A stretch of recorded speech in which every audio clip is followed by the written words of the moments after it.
ఒకేసారి వరుసబెట్టి లభించినటువంటివి పోలవరానికి budget okay. Jagan హయాంలో ఆ ప్రపోజల్ డిపిఆర్ ఇచ్చారు. అందులో నేను ఇంతకుముందు కూడా చెప్పా, ఫస్ట్ ఫేజ్ అనే పేరుతోనే పూర్తి చేయబోతున్నారు. మిగతాది కంప్లీట్గా వీళ్ళు అన్నట్టు 48 అడుగులు 50 అడుగుల దగ్గరికి పోవట్లేదు. ఎందుకంటే అది పోతే అవతల సబ్మెర్జింగ్ ఛత్తీస్గఢ్ తెలంగాణ ఈ ఏరియాలో మునిగేటటువంటివి కూడా ఉంటాయి. అది పెద్ద ఇష్యూ అవుతుంది. ఇక్కడ వరకు మునిగే వాటికి ఇవ్వడానికి అది కూడా ఫస్ట్ ఫేజ్ అంటే మొత్తం ఊళ్ళు మునగవు. అందుకనినే 12,500 కోట్లు అన్నటువంటిది అక్కడ వచ్చినటువంటిది. అప్పట్లో బాబు సర్కార్కి అది మోడీకి వచ్చిన గొడవ కూడా ఏంటంటే వీళ్ళు టోటల్గా వీళ్ళుగా సైజు పెంచేసేసినటువంటి సందర్భంలో, అంటే మిగతాది ఎత్తిపోతల పథకాలకు కూడా నీటిని మళ్లించేందుకోసం అని చెప్పి 55,000 కోట్ల రూపాయలు ప్లాన్ చేస్తే దాన్ని మోడీ సర్కార్ వ్యతిరేకించింది. నువ్వు పోలవరం వరకే పెట్టాలి, మళ్ళీ పోలవరాన్ని తీసుకెళ్ళి ఆ మిగతా ప్రాజెక్టులకి మిగతా ఎత్తిపోతల పథకాలకి ఎట్లా చేస్తారు అన్నటువంటిది.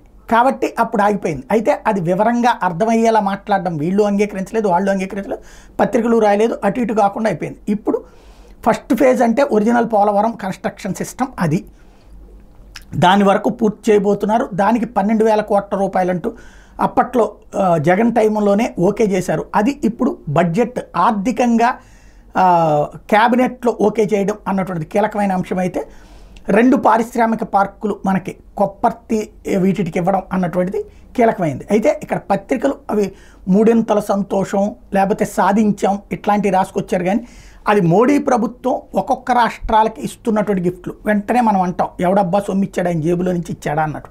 అట్లాగే మన అబ్బా సొమ్ము ఎవరు, మన జేబుల్లోంచి డబ్బులు కూడా మన నాయకుల జేబుల్లో నుంచి కూడా ఇయ్యరు. ఒక రాష్ట్రానికి కేటాయింపులు అన్నటువంటిది ఆంధ్రాకి అప్పుడు ఇచ్చారు, 2014-19లో 1924లోనూ ఇచ్చారు, ఇప్పుడు ఇచ్చారు. మన వాళ్ళకి నచ్చినట్టుగా పార్టీలు ఉంటే, కేంద్రం ఉంటే, అంటే అప్పట్లో తెలుగుదేశానికి అనుకూలంగా ఉన్నప్పుడు రాష్ట్రానికి అన్నీ వచ్చినాయి, తెలుగుదేశంతో విభేదించినప్పుడు రాష్ట్రానికి ఏమీ రాలేదు. జగన్ హయాంలో ఏమీ రాలేదని వీళ్ళు, వచ్చినాయి అని వాళ్ళు.